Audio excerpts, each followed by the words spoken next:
I'm here to tell you that actually farming is a whole lot different than talking about farming and doing research. I'd say the learning curve was almost vertical for me. We've been farming here for 10 years now. My in-laws bought Over Jordan Farm as raw land about 43 years ago now and lived here. And my wife and I moved back 11 years ago to help care for them. I had never farmed, but I'd been in agriculture. I'd been working in research and extension for basically my entire career. I'd always been interested in systems approach, so how did livestock fit into the larger farm picture? I've become very involved and engaged and interested in regenerative agriculture. I actually worked at Rodale Institute at one point. Bob always claimed the term regenerative. He felt that sustainable was inappropriate because we were at way too low a level of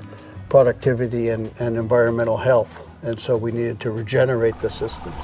If you looked at plant diversity, if you looked at water infiltration rates, if you looked at general productivity, the system had really degraded quite a bit. But my office window here looked out over these pastures, and it was this kind of constant gnawing, nagging sense of, you're talking about all this stuff, Mike, but you're sitting on land that, you know, is not appropriate for what you're talking about. And so I decided to see what I could do. We started with a flock of sheep, about 100 ewes to start with. Started with some grazing management. We've made some infrastructure improvements in terms of a couple of additional paddocks, adding water system so that we could deliver water to basically the entire farm. We quit making hay, turned the hay fields into pastures. For 2 years, I think, we just worked on the sheep. And basically, it was a pretty simple operation. Rotational grazing and selling chore lambs, 100-pound lambs, to another local producer who was marketing them directly. If I'm going to market directly, I needed to both add more diversity to my system. So we started bringing in young cattle. I made the statement to my wife, who thought I was crazy, that we would have two complementary goals that would be equally important. One was that we would improve the ecological health of the farm. And two, that we would make money doing it. That this didn't make any sense to do if one couldn't make a profit. Mm-hmm. The first year, we didn't make money. We lost $27. If you're managing land and not improving it ecologically, and you're not making a profit, or you're doing it at such a cost to your community or to your family life, then it's not worth it. We've made a reasonable profit after paying for my labor and management time and all the other costs, and a land cost. We're not looking to a specific target in any single area and say, okay, we've reached that, now we're good. My concept of a regenerative is that every year we're raising the bar, raising the bar, raising the bar. Where that ends up, I don't know. There's a lot of different metrics, and some of them are very easy to measure. Water infiltration, and certainly reflects on soil health and soil quality. Productivity, pounds of forage you produce or pounds of beef you produce, that's a relatively easy metric. There are lots of other concerns that we have that they're hard to measure in a reasonable way that a farmer can use to adjust his management. I'm looking for metrics that I can make a management decision based on.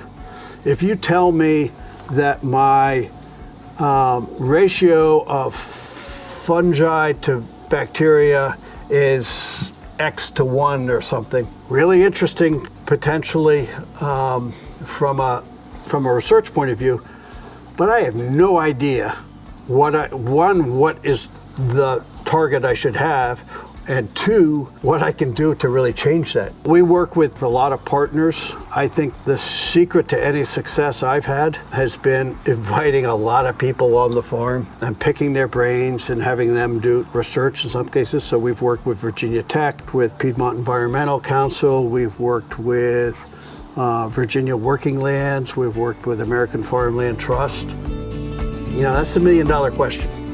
And I think historically we've constantly said when it financially works, people will adopt it. I don't think it's that simple. I think we've got lots of examples, lots of data showing that the finances, the economics work. It's, I think, a combination of two things. One relates to the finances, which is the transition. When I know this works, I just know this works when you get to the next level. To get from where a conventional producer is today to this next level, when it implies potentially changing, making investments in infrastructure, changing the genetics of their animals, reviewing completely different business plans. 95%, 99% of the beef producers in Illinois are cow-calf producers. Now, does that really make sense? Is there an opportunity to be doing something else? If everyone's doing this, maybe you should be doing something else. All of those kinds of transitions either cost money or have an opportunity cost. And if it's not strictly financial, it's an opportunity cost of stress and uncertainty and kind of a challenge to your comfort level. And I think the second is there is a cultural difference. Being the child of someone who's been producing in a certain way and says, you know, I want to do this differently, Dad, or I want to do this differently, Mom. What you're saying, not explicitly, but what you're saying is you're not doing it as well as you could. There's a better way, Dad. That's not an easy thing to do. I mean, I had the benefit of, there was nobody here. Dad didn't ever farm. My mother-in-law farmed sheep a little bit, but she was getting old enough that I could kind of do things up here, and she didn't know what I was doing. Her only comment was, those are the ugliest sheep I've ever seen. There was a guy working on the fence, and I stopped to say hello and introduce myself. And he's a very conventional cow-calf producer. And I asked some question about when do you sell your calves, or something about the production practices. And this guy was easily 65 years old. He was my age at that point. I'll never forget him. He looked at me and said, well, I don't make those decisions. Dad makes those decisions. And I'm thinking to myself, this guy's 65 years old. So his dad is probably 80, 85. And he's still making all the management decisions. And I know that this guy actually has a son who's trying to come onto the farm, and none of them have any management input. None of them have any opportunity to develop their own skills from a management perspective. The pigs, the pastured pork, is primarily a market. People love pork. And so when they come to the farm store, having bacon, having pork chops, having ground pork, having sausages of different kinds, it's an attraction. But the way we manage them, they don't interact a great deal with the rest of our livestock. Our sheep and cattle, we manage basically as a single herd. There are a couple of times a year where we may pull some individual animals out. We typically, during the 2.5, 3 weeks of lambing, we'll pull most of the cattle out of the flock. There is both a ecological benefit and a labor, a financial benefit to running them all together.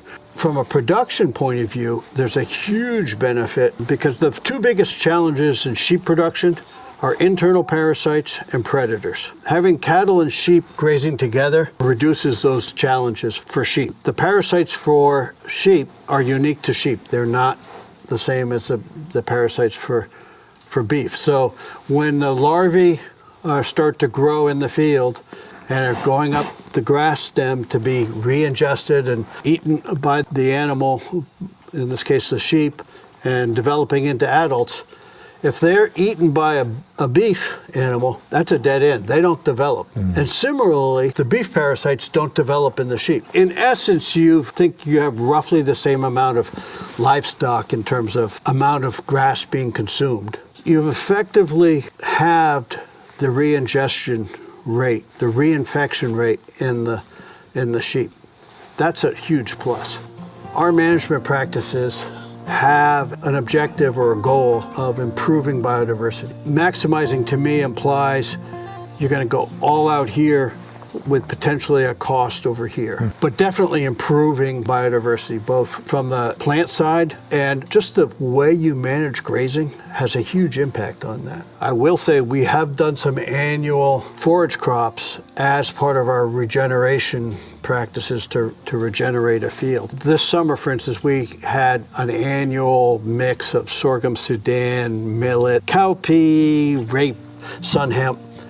I'm 72 years old, so we don't own this land. We lease this land. Our goal is that this ecologically continues to improve. My sons love to come here, but they don't want to farm.